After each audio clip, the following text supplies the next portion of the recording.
Coisa linda, né, irmãos, ouvir uma mensagem desta.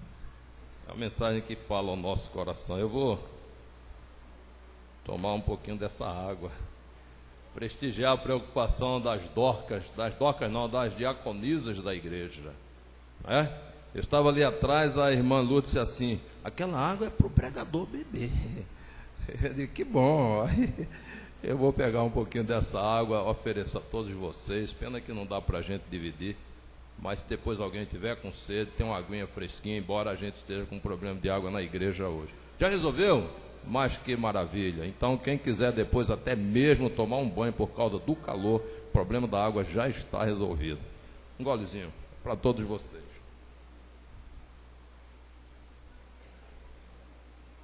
Foi um golão. Que bom. Cadê o pessoal do som e do vídeo? Marcelo. Estamos no ar, Marcelo? Marcelo e sua equipe é algo assim extraordinário nesta igreja. Eu fico com a inveja santa quando eu chego numa igreja e tem essa coisa aí, a câmera nos levando para o mundo inteiro, né, meu filho? Então, meu abraço aqui para os internautas, né? Os amigos que estejam agora navegando aí, assistindo a programação da Igreja de Madureira, novo templo agora aqui no Rio de Janeiro, maravilhoso, extraordinário. Que Deus abençoe vocês. Eu queria me congratular também com o Marcelo e sua equipe, porque isto, irmãos, só é possível quando a gente tem pessoas comprometidas com o trabalho, né? E Deus tem trazido pessoas desse tipo aqui para Madureira. É uma coisa sensacional. Sensacional. O tema do sermão de hoje é muito interessante. É a igreja mais atraente do mundo. Esse é o tema que a gente pediu ao Papai do Céu nos mostrasse. E essa igreja é conhecida nossa. Não pensem vocês que é a igreja de Madureira, não. Não pensem que é. Pode até ser, quem sabe, né? Também não é a central do Rio, a central de Aracaju. Mas é uma igreja realmente bem atraente. Ela tem alguma coisa a ver com a nossa igreja. Porque ela não é uma igreja que surgiu lá na esquina. Ela é uma igreja que muitas vezes se reuniu nas catacumbas, mas com um objetivo extraordinário.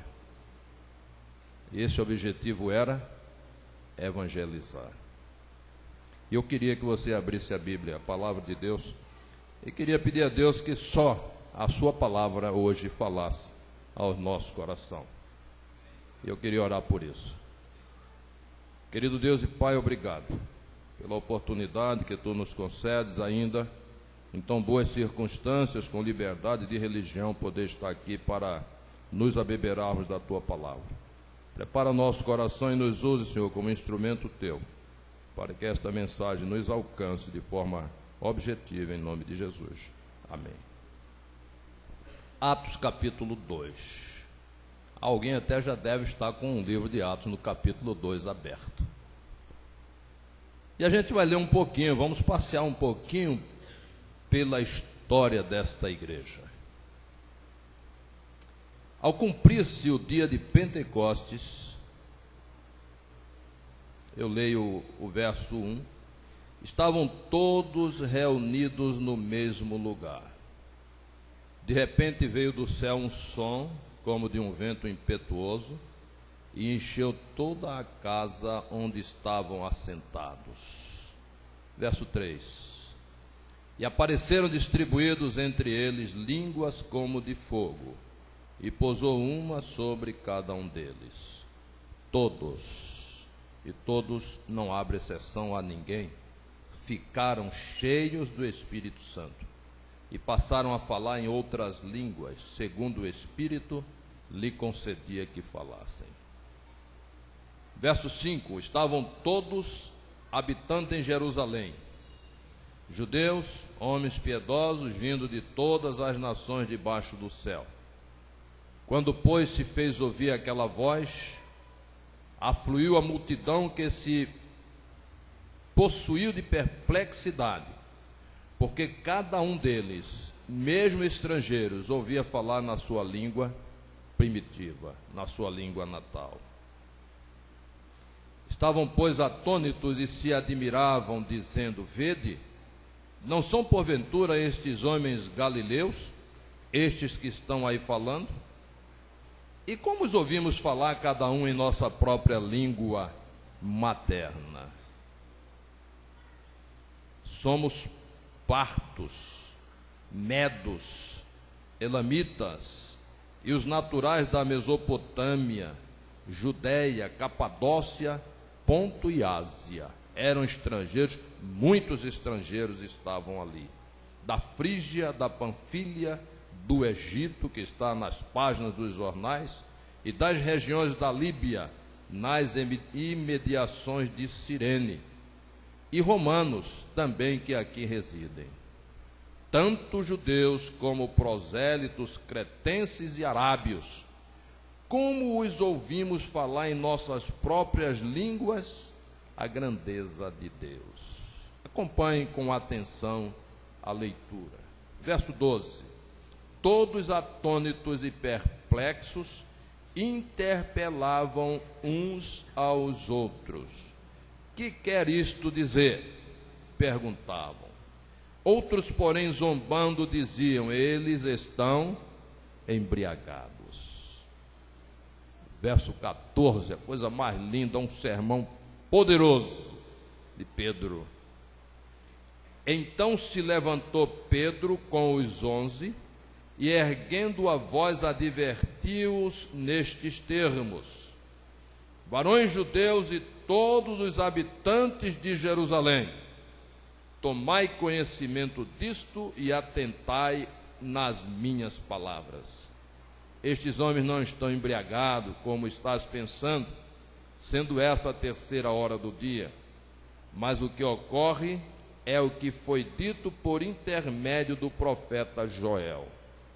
Vamos deixar que a palavra de Deus continue falando a história desta maravilhosa igreja.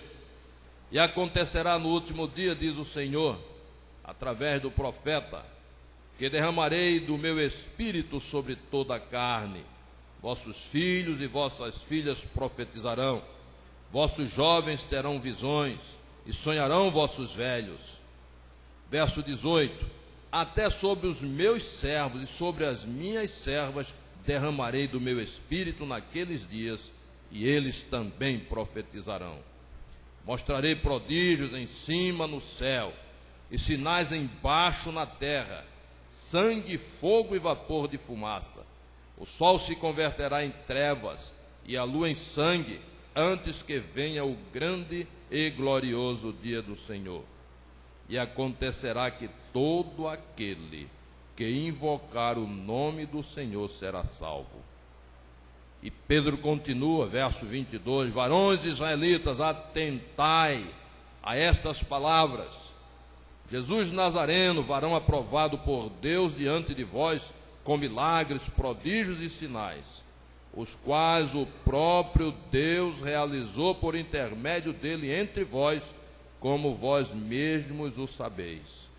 Verso 23, sendo esse entregue pelo determinado desígnio e presciência de Deus, vós o matastes, crucificando-o por mãos de iníquos, ao qual, porém, Deus ressuscitou, rompendo os grilhões da morte, porquanto não era possível fosse ele retido por ela. Porque a respeito dele diz Davi: diante de mim via sempre o Senhor, porque esta está à minha direita, para que eu não seja abalado. Por isso se alegrou meu coração e a minha língua exultou. Além disto, também a minha própria carne repousará em esperança. Não cochilem nem durmam, é a palavra de Deus. Prestem atenção, não cochichem também. Porque não deixarás a minha alma na morte, nem permitirás que o seu santo veja corrupção. Fizeste-me conhecer os caminhos da vida, encher-me-ás de alegria na tua presença. Irmãos, seja-me permitido dizer-vos claramente a respeito do patriarca Davi, que ele morreu e foi sepultado, e o seu túmulo permanece entre nós até hoje.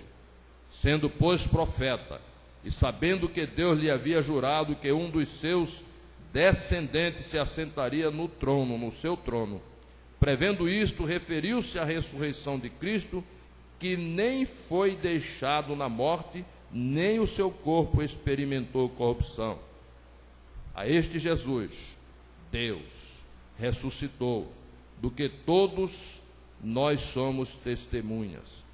Exaltado, pois, à destra de Deus, tendo recebido do Pai a promessa do Espírito Santo, derramou isto que vedes e ouvis. Porque Davi não subiu aos céus, mas ele mesmo declara: disse o Senhor ao meu Senhor: assenta-te à minha direita, até que eu ponha os teus inimigos por estrado dos teus pés. Esteja absolutamente certa, pois toda a casa de Israel, de que a este Jesus, que vós crucificastes, Deus o fez Senhor. E o verso 37.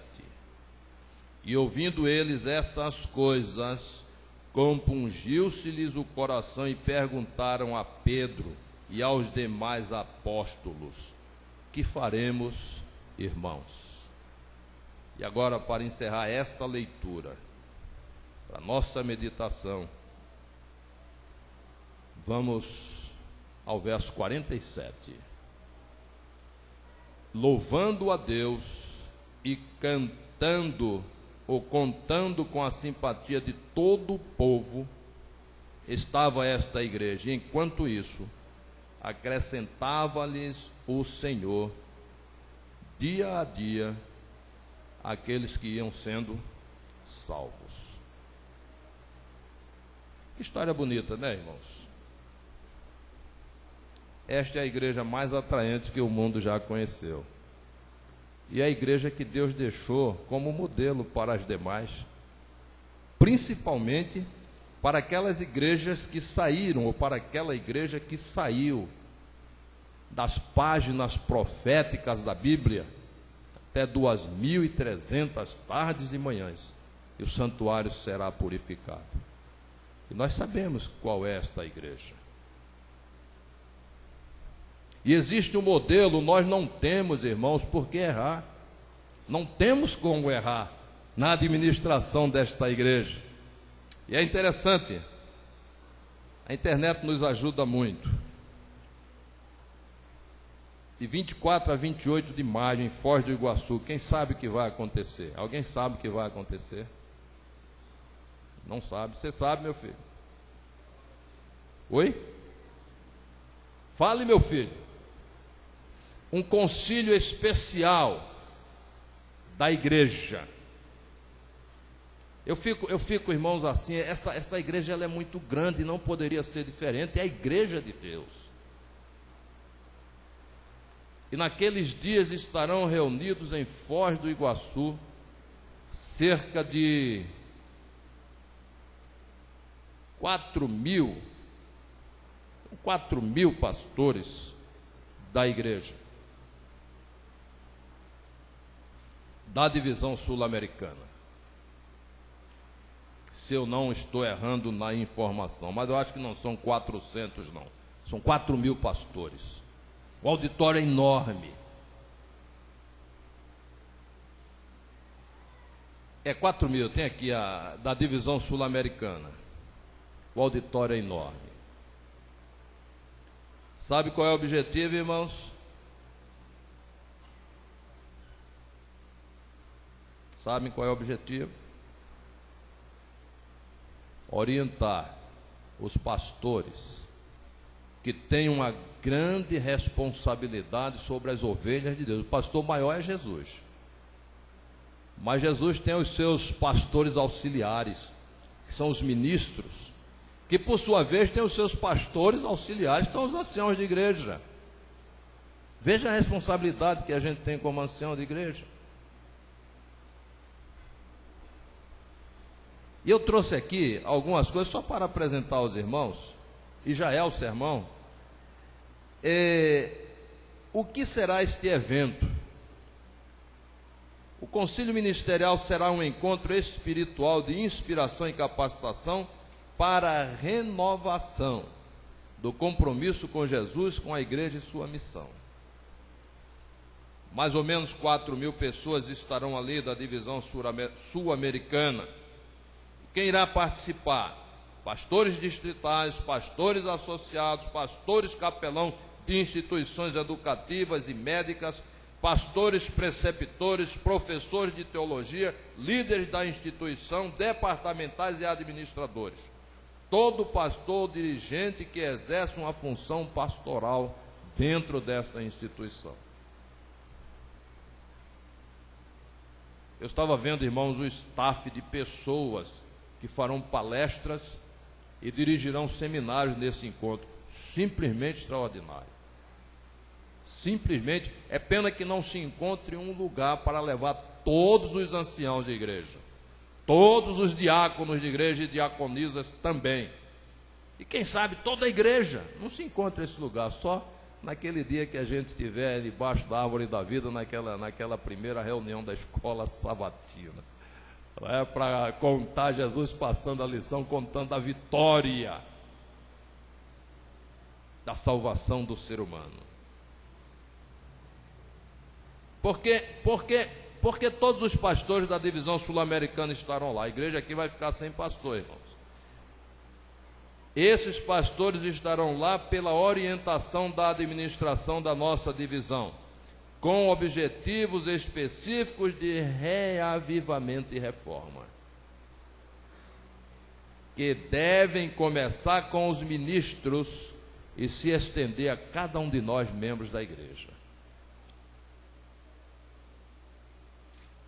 A palavra de Deus nos diz, irmãos, que os últimos dias seriam dias difíceis. Eu me lembro em 1965, quando eu conheci esta igreja, me batizei, a gente ia num culto de quarta-feira, a igreja estava lotada. Irmão, mas naquele tempo ninguém fazia universidade, lê do engano. Tínhamos alunos universitários, sim. Mas naquele tempo ninguém trabalhava, que é isso? Não era época de vagabundagem, muito pelo contrário. Eu já trabalhava, eu comecei com 13 anos de idade. Naquele tempo, sim, não tinha internet. Naquele tempo não tinha televisão. Não tinha. Até rádio não tinha, era difícil a gente encontrar. Eu me lembro que meu avô fazia um negócio chamado baixo falante. Era um cone com um imã e uma pedrinha de cristal com uma agulha, e ele botava uma antena lá em cima, sintonizava a rádio que mais perto transmitia. A nossa era a Rádio Clube de Pernambuco. E a gente sintonizava, ficava lá. Era um negócio sensacional. Por isso, às quartas-feiras a gente estava na igreja. Sabe qual era o programa que eu mais gostava de ouvir no rádio? No baixo falante do meu avô? A Voz do Brasil, porque eu não era adventista ainda. Depois, eu não sei se nem se passava, porque a Rádio Clube não passava a Voz da Profecia, não sei também. Mas era a Voz do Brasil, sabia as notícias do nosso país, né? Mas quarta-feira, irmãos, a igreja era uma festa. Era um sábado de festa na quarta-feira. Tem os sábados que é do Senhor e o sábado que é nosso. Tem um sábado Deus diz, esses são os meus sábados, mas os sábados de festa são os teus sábados. Era um sábado que a gente passava na quarta-feira à noite na igreja. Era gostoso. Domingo era uma festa. Perceberam porque a igreja está se reunindo com os pastores para tratar de santificação? Perceberam, irmãos?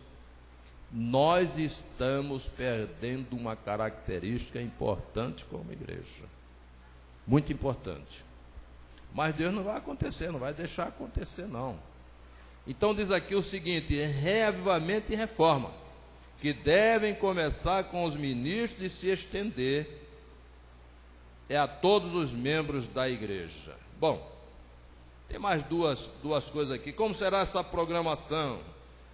Quem está organizando? Deus está organizando, porque um programa desse só pode vir orientação e iluminação da parte do Senhor. Mas nós lemos um texto de uma igreja que nos enche de inveja. Quantos aqui falam 2 idiomas? Tem alguém? Além do português? Além do português, mais 2. Quantos falam 3? Eu falo muito mal português e leio um pouquinho de inglês com muita dificuldade. Às vezes está escrito book e eu penso que é boca e não tem nada a ver. Os discípulos, homens, boa parte deles rudes, que foram pegos da pescaria, foram pegos do campo, daqui, dali, de lá, falando. Vocês contaram quantos estrangeiros estavam ali? Eu contei mais de 12 representações estrangeiras estavam ali, ou estavam ali, e todos estavam entendendo na sua língua mater. Queridos, quando eu quero, Deus faz. Eu fiquei preocupado aqui, a irmã Cecília fazendo o seu apelo para o trabalho missionário. Trabalho missionário na igreja adventista sempre foi uma festa. Sair para o trabalho missionário. Quantas e quantas vezes, irmãos, a gente ia para a igreja, eu ia com a irmã Davina, foi quem me trouxe a conhecer esta igreja. Uma senhora analfabeta, e que raramente ela passava o ano sem que levasse aos pés de Jesus, no mínimo, 30 almas novas. Falar alma não, alma parece coisa de outro mundo para quem não conhece o nosso linguajar. 30 novas pessoas aos pés de Jesus, analfabeta. E eu fico feliz porque eu me preocupei em alfabetizá-la, e foi a coisa mais linda, ela aprendeu a ler na Bíblia. Foi muito bonito, foi gostoso. Hoje já está dormindo no Senhor, porque o crente em Cristo não morre, nem falece. Ele dorme no Senhor, porque logo vem a ressurreição. Uma igreja que é um exemplo para nós. É o modelo que Deus deixou. Agora, irmãos, eu costumo dizer sempre, não vai dar para pregar esse sermão todo, porque a gente já começou a falar, era 11h30. Mas isso é bom, a igreja tem muita comunicação, e já são quase meio-dia, quer dizer, quase 11 horas, porque nós estamos em horário de verão, então eu sei, ir até 1h, os irmãos não vão sair. Aliás, isso é uma preocupação que eu tenho. Eu estava falando para o Jorge, vez ou outra eu sonho pregando, e daqui a pouco as pessoas vão saindo no sonho, só num pesadelo, e sai, e sai, e sai, e sai. Eu fico sozinho. Eu digo, Senhor, o que está acontecendo? Sozinho pregando. Por favor, não saia ninguém hoje. Fiquem aqui, não durmam, não cochilem, não cochichem, enfim. Tá bom? Só para a gente aproveitar um pouquinho desta mensagem. A primeira igreja se reunia em catacumbas, não era num templo desse, mas os irmãos estavam lá. Sábado, quarta e domingo, certo? Oi? Todos os dias, irmãos. Eu acho que nós começamos a errar aqui aí. Quando a administração da igreja fez assim, o culto vai ser sábado, de manhã e de tarde. Aliás, alguns nem sabem que tem culto à tarde, não aparece mesmo. E quando alguém diz, olha, tem culto jovem, entra aqui e sai ali. Isso é um problema pessoal. O culto jovem tem sido uma bênção, irmãos. Mas isso é em todas as igrejas que a gente chega. É assim. Por isso, a administração da igreja, orientada por Deus, eu tenho certeza disso, irmãos, porque nós conhecemos a história, está fazendo esse concílio. Eu tenho a impressão que vai envolver muito mais os pastores na sua missão, no seu ministério. Eles se reuniam todos os dias nas catacumbas, nos subterrâneos daquele lugar. Ela era uma igreja feliz, cantavam, louvavam a Deus, mas louvores assim que vinha do coração, não é querer mostrar técnica vocal, não é isso. Deus precisa de algo que venha de dentro, do coração, do coração. E é simplesmente cantar, louvar. De repente a gente não precisa nem de um instrumento, de um piano, qualquer coisa assim. Canta a capela, em casa, quando você estiver tomando banho, enfim. Se agarre com Deus, fale com Ele, cante, louve, aonde você estiver. Era uma igreja popular, que não se fechava no seu templo, ela atendia a comunidade. Ela estava envolvida com o povo em seu entorno. Se misturava, levava a mensagem para as pessoas. Hoje parece que a gente fica meio... Algumas igrejas dizem assim, olha, vamos botar o culto para as 7 horas da noite, porque às 8 já é perigoso ser assaltado. Mas quando tem uma festa de casamento, uma festa de 15 anos, uma festa de aniversário, até mesmo de neném, de bebê, a gente vai. Que hora você sai da festa? Oi? Tem gente que não sai, irmãos, enquanto não cortar o bolo. Quando é que se corta o bolo da noiva? Que horas é? 00:30. E ninguém é assaltado. E por que na igreja agora a gente criar? Aí vem na minha cabeça uma ideia, uma história, uma coisa que é fato real. O ser humano que é propriedade de Deus, eu sou propriedade de Deus, você, o Orley Júnior, é propriedade de Deus, o Messias é propriedade de Deus, o Edivaldo e o Eumano, somos propriedades de Deus, mas tem um bandido que quer nos sequestrar. Sabe o nome dele? Eu também sei, mas Deus quer nos proteger, e às vezes parece que a gente abre mão desta proteção para ficar à mercê do sequestrador.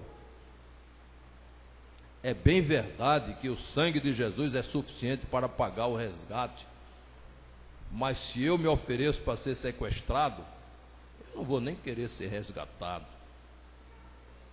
Perceberam? Então, uma igreja que se envolvia com a comunidade, uma igreja que estava sempre ocupada em evangelizar. E eu aprendi, uma professora minha, não sei se foi da igreja, do jovem, na época de jovem, adolescente, sei lá, uma professora minha do curso primário, que ela dizia assim, que a mente vazia é a oficina de Satanás. Se eu não ocupo as coisas, a minha mente com as coisas de Deus, outras coisas vão entrar ali, porque o cérebro é dinâmico, e se não são coisas de Deus, não vai fazer bem para mim, né, Ellen? Não vai fazer bem para mim. Mas já concluindo, irmãos, eu não saí da introdução ainda, mas vou encerrar. Não vou prender os irmãos tanto assim não. Vou virar a primeira página, falta metade. A segunda, vou dar só uma pincelada. Qual era a situação da igreja primitiva naquele momento em que eles estavam reunidos ali? Oi? Qual era a situação da igreja? A igreja tinha vindo de uma situação difícil, complicada. O seu líder maior tinha morrido na cruz. Perceberam? Seu líder maior tinha morrido na cruz. E é interessante, queridos, foi preciso que o seu líder maior morresse, para que aquele grupo que com ele estava, que constituía a igreja primitiva, pudesse alcançar a plenitude naquela época, o poder do Espírito Santo. E ele precisou morrer. E não foi só por ele, foi por você e por mim. E este mesmo poder, diz o profeta Joel, numa profecia de tempo, também nos alcançará. A todos nós que nos colocarmos em ponto estratégico para sermos alcançados. Porque, queridos, tem uma coisa que Deus pode fazer tudo, mas tem uma que Ele não faz. É salvar quem não quer ser salvo.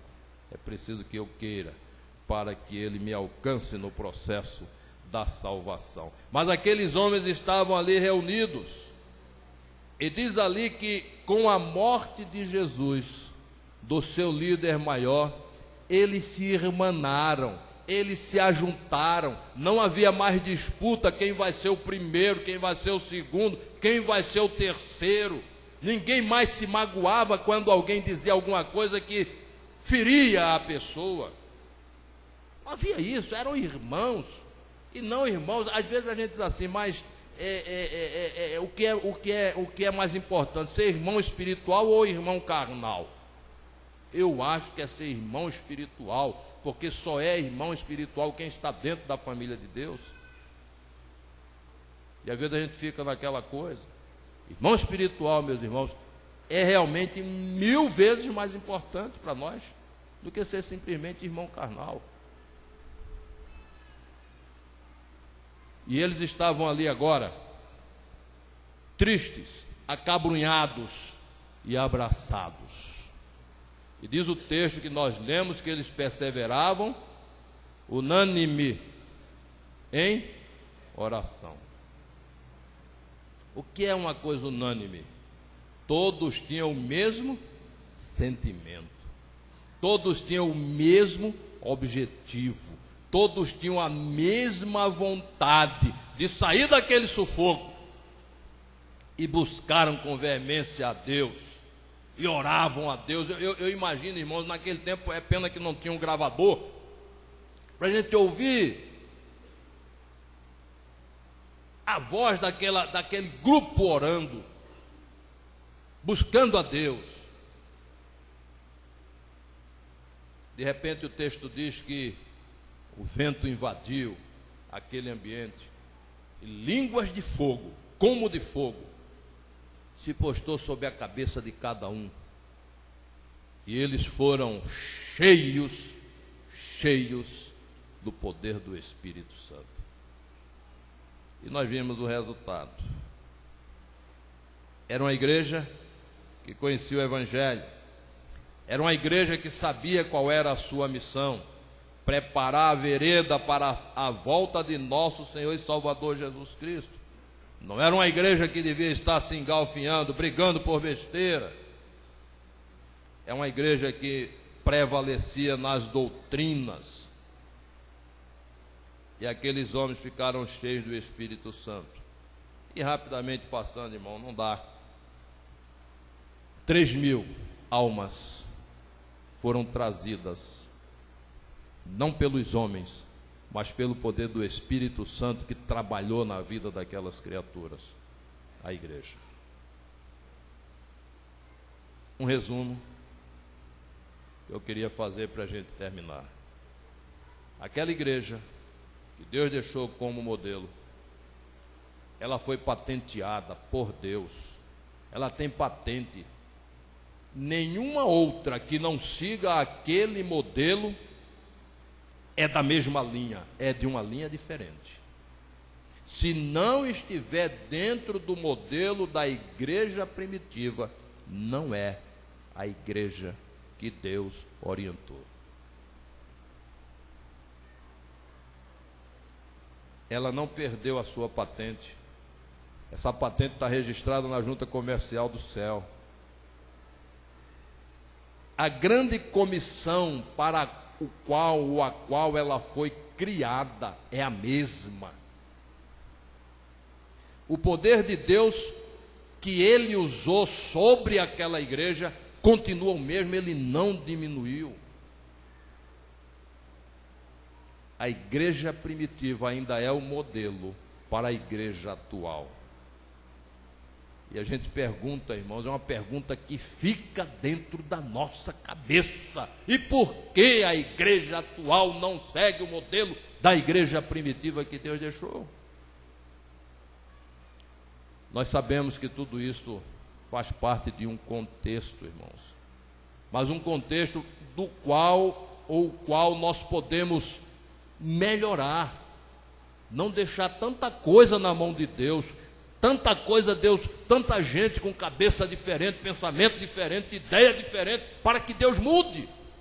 Nós podemos pensando nisso, que somos uns privilegiados de fazer parte desta família, desta igreja. Ela era uma igreja atraente, era uma igreja unida, era uma igreja informada, era uma igreja espiritual e era uma igreja que testemunhava. E o que é uma igreja que testemunha? É a igreja que evangeliza. É a igreja onde há unanimidade de pensamento e de objetivo. É a igreja onde não se encontra divisões. Eu queria pedir ao Douglas, cante para a gente. Tem mais um microfone aqui para o Douglas? Tem mais um microfone para o Douglas? Douglas vai cantar um louvor agora. Eu sei, irmãos, que a igreja está cansada já de ouvir essas coisas. E ouve. Mas eu creio que muitas vezes Deus tem alguém no auditório que Deus consegue alcançar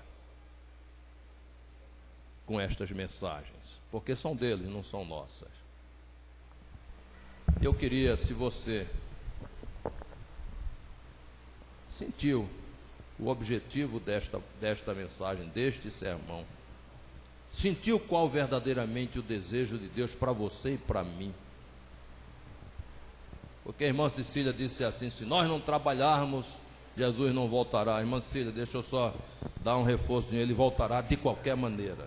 Nós é que ficaremos de fora, aqueles que não se envolverem ficarão de fora, irmã, porque é de Jesus uma frase muito interessante quando ele disse assim: se eles não clamarem, se eles não pregarem, quem vai pregar? As pedras pregarão. Então, se eu quiser ficar de fora, nada contra, mas não terá sido de minha parte, irmãos, uma atitude adequada, porque Deus deu a vida através do seu Filho na cruz do Calvário, para que eu tivesse vida e vida eterna. Enquanto vai cantar também, meu filho? Mas que coisa linda. Ô mãe, fotografa aí, por favor, querida. Eu quero uma foto dessa depois, viu? Mande pelo Orkut para mim. Mas se você sentir, irmãos, que vale a pena, que esta mensagem não é mais uma mensagem, porque o culto de sábado precisa ter uma mensagem qualquer. Enquanto eles cantam, eu estarei orando aqui. E vocês quiserem fazer um acerto com Deus, quem sabe aquele pecadinho que eu preguei aqui uma vez escondido, que está lá, confesse a Deus, porque às vezes essas coisas impedem que a gente tome uma decisão inteligente ao lado do nosso Salvador. Entregue toda a sua vida a Deus. E enquanto eles cantam, se você achar que dá para pegar firme nesse propósito, porque Deus espera de você e a igreja vai continuar, Jesus vai voltar independente de qual seja a sua atitude, mas o melhor é que Deus quer que você esteja com Ele, naquela primeira reunião que vai acontecer lá embaixo da árvore da vida que Ellen White fala, né? Então, à medida que eles cantam, você conscientemente, não faça só para dizer eu fiz, eu estou aqui. Se você achar que não deve, ficar sentado, etc e tal, sem problema. Quem sabe num apelo mais adiante você toma uma decisão, durante essa semana você repense a vida, não é? Mas é preciso que a gente realmente tenha uma atitude diante de Deus. Aí você fica em pé e a gente depois vai fazer uma oração.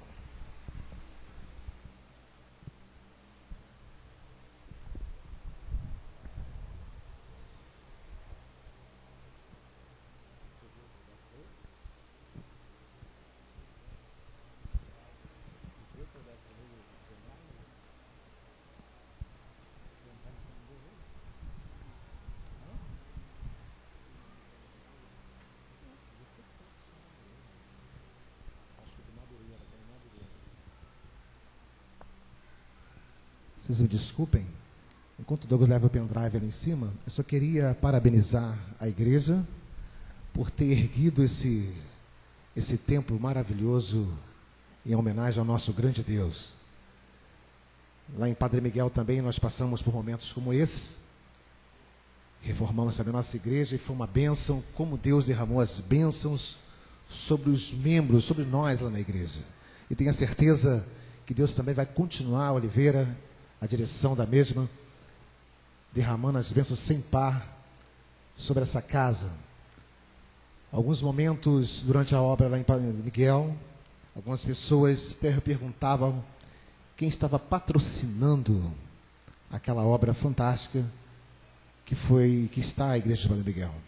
E a gente teve a oportunidade de testemunhar que nosso grande patrocinador é o nosso grande Deus, que tem usado os seus filhos com os valores que Ele tem confiado a nós e tem sido uma bênção para erguer esse templo. Tenho certeza que vocês concluirão com alegria e esse ambiente será um palco de adoração a Deus, um testemunho vivo de que Deus cuida dos seus filhos e que Deus merece esse ambiente de adoração também. Que Deus continue abençoando os nossos irmãos aqui em Madureira.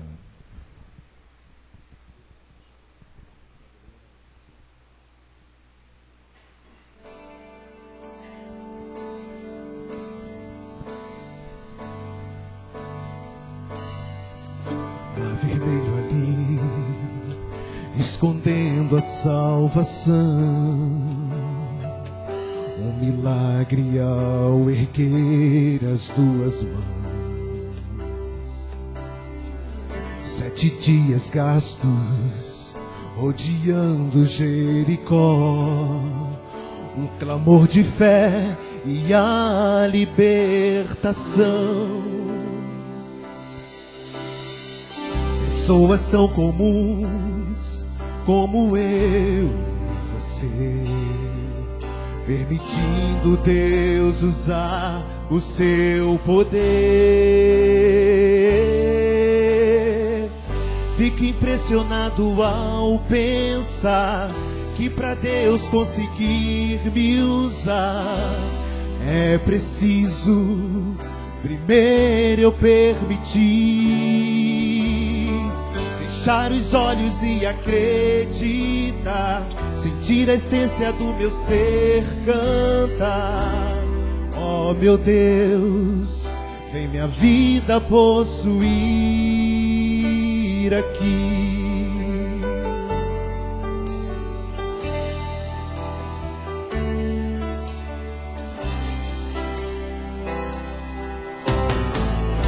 O gigante ali, bloqueando a luz do sol.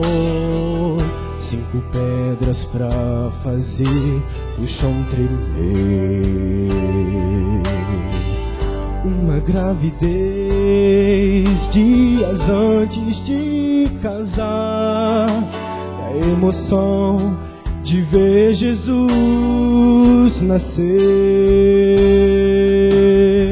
Pessoas tão comuns como eu e você, permitindo Deus usar o seu poder. Fico impressionado ao pensar que para Deus conseguir me usar é preciso primeiro eu permitir fechar os olhos e acreditar, sentir a essência do meu ser cantar. Oh meu Deus, vem minha vida possuir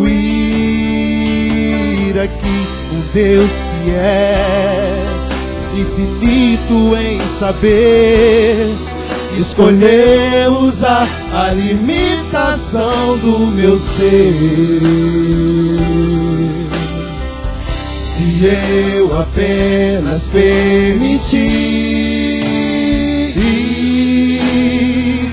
fico impressionado ao pensar que para Deus conseguir me usar usar. É preciso primeiro eu permitir. Fique impressionado ao pensar que pra Deus conseguir me usar, é preciso primeiro eu permitir. Fechar os olhos e acreditar, sentir a essência do meu ser cantar. Oh meu Deus, vem minha vida possuir aqui. Amém.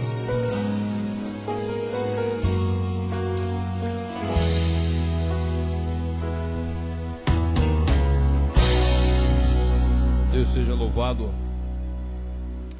por aqueles que tiveram a coragem, a ousadia, dizer: Senhor, mesmo sentindo as dificuldades que o ser humano tem como inerente, eu quero me colocar em tuas mãos para alcançar esse privilégio, porque eu quero receber o poder do Espírito Santo na minha vida. Nós queremos, Deus, nesta hora, te agradecer, Senhor, porque a tua palavra é viva, é dinâmica, mexe com o coração daqueles que contigo estão em sintonia, e muitas vezes e quase sempre no coração de todos, Senhor.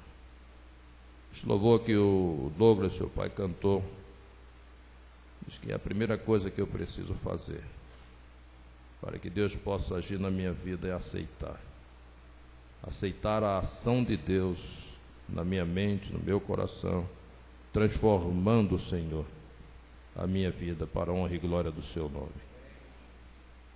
Nesta hora nós queremos entregar esta igreja em tuas mãos, a igreja de Madureira, a igreja do nosso coração, Senhor. Aqui passamos 23 anos da nossa vida e continuamos passando, porque sempre que aqui estamos a gente vem aqui a gente se sente bem, mas nós queremos também que tu, Senhor, te sintas bem pela dedicação dos teus filhos que aqui se reúnem, que haja unanimidade de pensamento, que haja desejo de te servir e que a fraternidade espiritual seja importante na vida de cada um de nós. Nos dê a tua paz, a tua bênção, nos tome em tuas mãos. E nós queremos ver Jesus voltar e voltar logo, Senhor. E não queremos, Pai, de maneira alguma ficar de fora. Segura a nossa mão. Não nos deixe dar colher de chá para o inimigo, mas também nós precisamos tomar a decisão de não fazê-lo, não fugindo da tua área de proteção. Quarta-feira é dia de estarmos aqui, Senhor. Domingo é dia de estarmos aqui trazendo os amigos que conhecemos para conhecer do Evangelho Salvador do nosso Senhor Jesus Cristo. Sábado de manhã é dia de adoração. Sábado de tarde, Senhor Deus, é dia de adoração no culto jovem, que é uma programação oficial da tua igreja. Mas que além disso tudo, Senhor, nossa interação pessoal contigo seja uma constante na nossa vida. Nós te rogamos agradecidos em nome de Jesus. Amém. Que Deus nos abençoe, irmãos.